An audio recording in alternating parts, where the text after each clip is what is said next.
Welcome to Just Asia, AHRC TV's weekly human rights program. These are the headlines. Bangladesh sees crackdown against civil society ahead of general elections. Rohingya refugees relieved at Bangladesh postponement of repatriation plan. Indonesian region refuses to obey court orders to issue church permits. Taiwan's referendum on gay rights may end in limitations.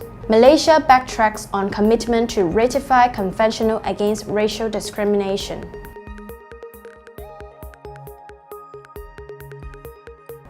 Welcome to AHRC TV's Just Asia. I'm Alexandra.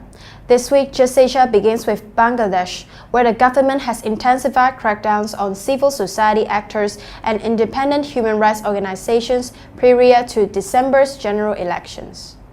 The crackdown includes character assassinations of dissidents through pro-government media, as well as terrorist attacks on targeted individuals and groups in collaboration with law enforcement agencies. Prominent freedom fighter and civil society actor Dr. Zafrullah Chowdhury and the institution he established have recently come under a series of such terrorist attacks. Meanwhile, the pro-government media is currently busy maligning Dr. Badul Alam Majumdar, head of the Hunger Project and Citizen for Good Governance, as well as his two organizations.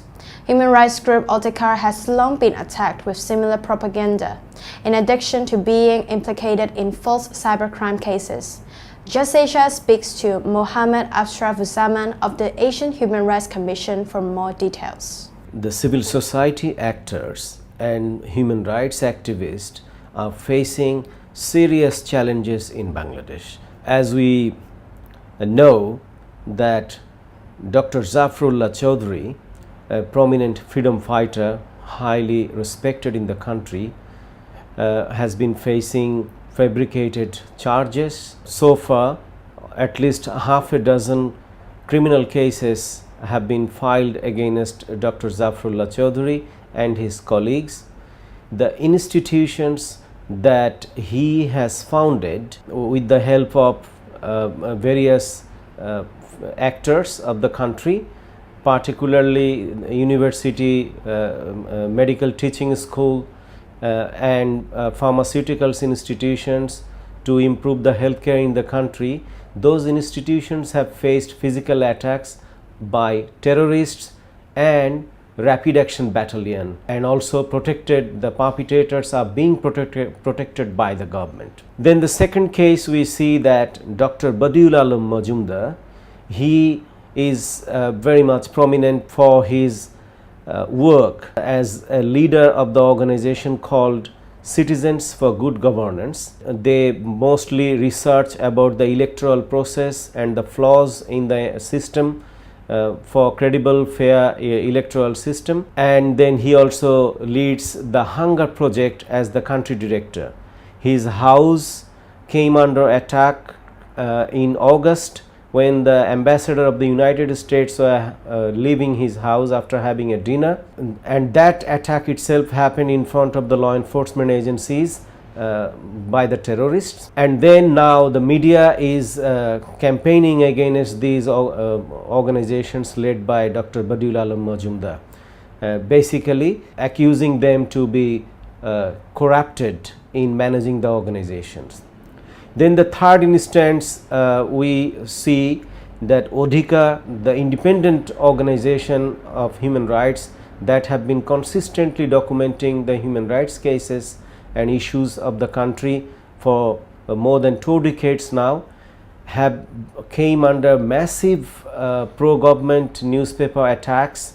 It's assassinating characters of ODHICA's leaderships, the organization and its human rights activism. So all these are interconnected to each other, and it's a part of the governmental plan centering the election. In the lead of the election, the government is trying to discredit the independent organizations and civil society actors who always raise their critical voices and who always try to campaign for the fair play in the country's electoral system, unity of the political groups, and also improvement and transformation of the rule of law institutions. So these institutions, what the government is destroying very much, and also using those institutions against the citizens itself and the independent human rights organization and civil society actors. So the global community now must speak out and stand beside the victims, the independent individuals and the organizations who are facing attacks by the incumbent government of Bangladesh.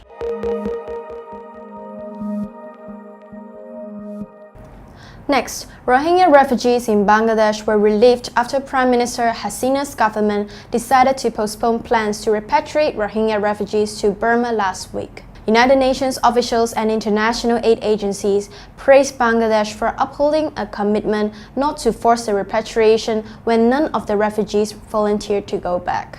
Hundreds of thousands of Rohingya Muslims have fled to Bangladesh from Burma's Rakhine state since last year to escape killings and destruction of their villages by the military. Bangladesh Refugee Commission had planned to begin a voluntary repatriation process last week. Fearful of returning home, some people on Bangladesh repatriation list left their shanties and disappeared into other camps. UN Human Rights Chief Michelle Bachelet said recently that reports of ongoing abuses against the Rohingya remaining in Rakhine continue. This includes allegations of killings, disappearances, and arbitrary arrests, as well as widespread restrictions on freedom of movement, health, and education. There are also concerns of other exodus of refugees from Burma. A group of 106 persons were arrested after their boat drifted to shore last Friday morning in Khao Townships, south of Yangon. According to one of the detainees, they were on their way to Malaysia, but turned back because of the lack of supplies. One woman had already died of hunger. Another boat believed to be carrying Rohingya refugees was sighted Friday near Indonesia.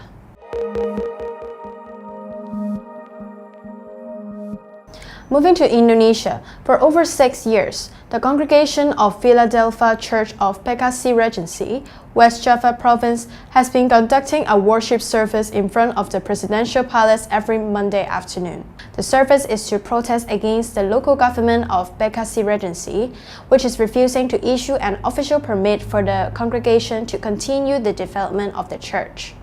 In the meantime, anti-tolerant groups continue to prohibit congregants from entering the church.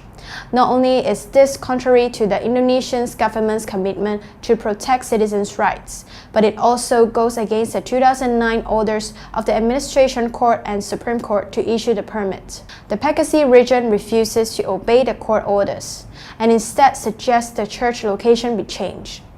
This is a serious violation of the rule of law. Civil society is calling upon the central government of Indonesia to intervene and ensure that all citizens are equal before law, and that all religions can exercise their rights without restriction.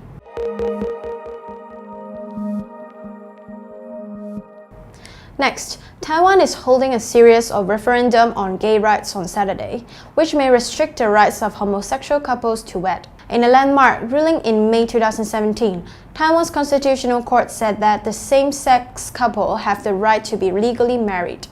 The court gave the island's legislature 2 years to legalize gay marriage, but said homosexual partners can be married from May 2019, even if the law has not been formally amended. Many couples have been eagerly awaiting the date. However, if conservative forces win out in the November 24th referendum, activists are worried that gay couples may end up with limited rights.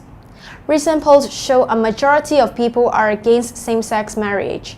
A survey by the Taiwanese Public Opinion Foundation showed as many as 77% of respondents agree that the civil code should limit permanent unions to those between a man and a woman.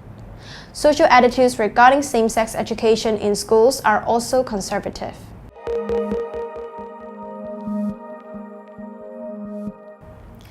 Malaysia is backtracking on ratifying the International Convention on the Elimination of All Forms of Racial Discrimination. Malay and Muslim groups, as well as the political oppositions, are all against the ratification.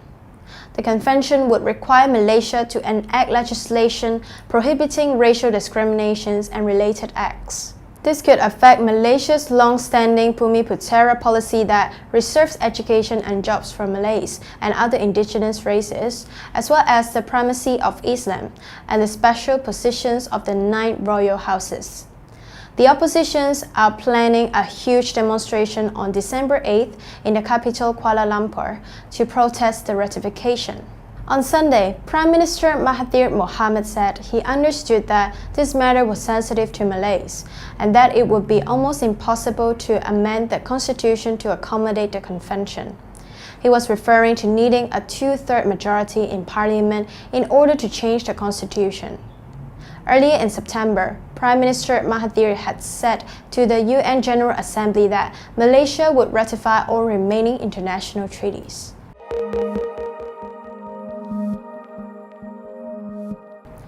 That is all for this episode of Just Asia. For more on this and other issues, please visit www.humanrights.asia or www.alrc.asia/justasia. Thank you for watching and see you next week.